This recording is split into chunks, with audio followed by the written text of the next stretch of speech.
Keep you too long here and appreciate that you walked. Should recognise that the fact that the coppers are trying to get a pay rise and they're taking their conditions off them as well. It's sad when they're actually going to use the people they usually use against unions and they won't give them a pay rise. Usually they do get a pay rise. It's part of the deal. We run those statistics off that Alex talked about, but I know there's people in this crowd now who knew the worker who was killed at the new hospital in Belconnen, who were there that night. And also that, because I was there, and it's pretty confronting. But you're also there dealing with the families afterwards, and that goes on for years. There's some families that I first met when they lost their father, their son, and I still talk to them almost every day. And that was 15 years ago, 10 years ago. It doesn't go away, it's a reality. When we talk about, which is almost as bad if not worse, and it's hard to say that, when you talk about the workers in Canberra who've had injuries, where they've done their backs badly, and you know those people, or they've done their knees, they've done their shoulders and they can't work anymore, or they work in pain and suffering every day. We elect governments to protect us. The construction industry is a tough industry and we'll go on and we'll fight. But at the moment, the federal government in safety is throwing everything at the CFMEU. They are stopping us entering for safety, we believe illegally. But we go to court. We've had two major court cases that have cost the union almost $1 million. And in both those court cases we've won. On the other side, they probably cost you as taxpayers another $2 million, so they've got the high-powered QCs in.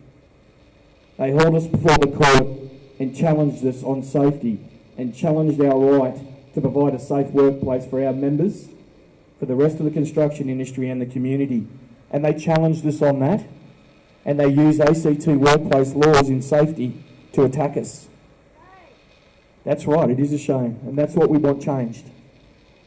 We need to make sure that the government of the ACT does whatever it can do to allow us to protect ourselves on construction sites. The reality is this. The Work Safety Authority is broken. Yep, that's what we need to do. It needs to be fixed, but it's broken. We've got a situation where we believe as a union movement, just not the CFMEU, that the authority has been changed without consultation, without, I believe, the full knowledge or understanding of our elected officials or elected parliamentarians. It's now part of Access Canberra. It's the Commissioner's role. When you look his name up, he comes up as a different title. There's no longer the title of the Work Safety Commissioner anymore. This is a situation where the government needs to send a message to the employers in this town. You know, there's been failed prosecution after failed prosecution. What's your son or daughter's life worth? Ask Keika Tanzarini. When they stood before the court after 3 years and the DPP on the investigation of WorkSafe's evidence tendered no evidence and said there was no one to blame.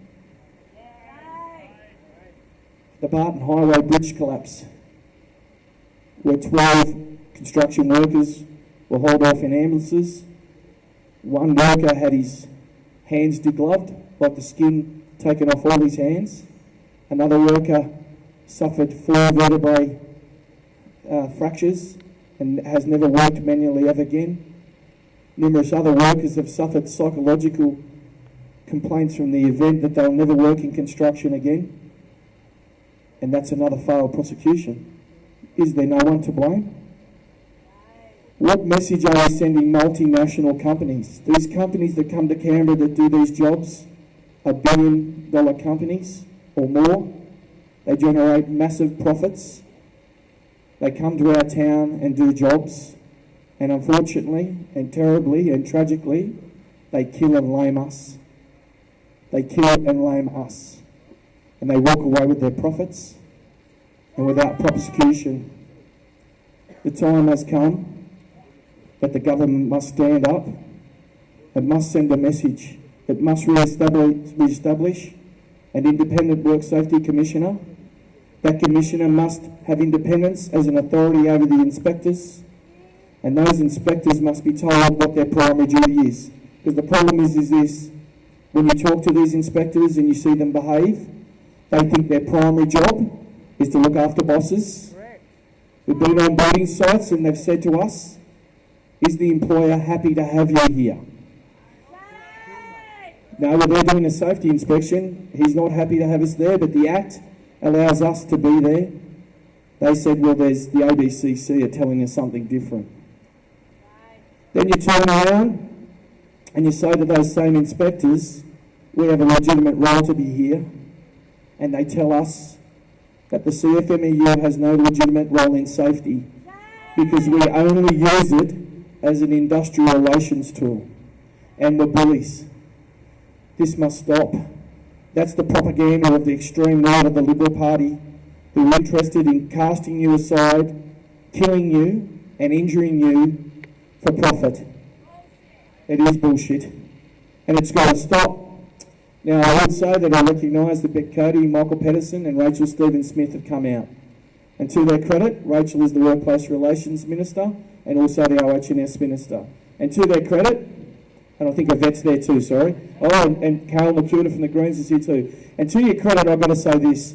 When we go down and go to that grub down the road, outside his office, he never turns up. And I never saw Mark Parton run so fast up the road when he saw us coming up the road just a minute ago.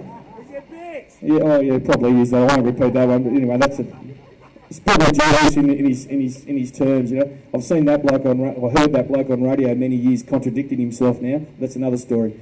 But what I'd like to do is, it's pretty serious, and to Rachel's credit, Rachel Stephen-Smith, who's the minister for this, she's prepared to come and talk to you, and hopefully give us some answers, and hopefully give us a way forward. Because it's our families, our workmates, us, who have been killed and injured, and we need to sort this out.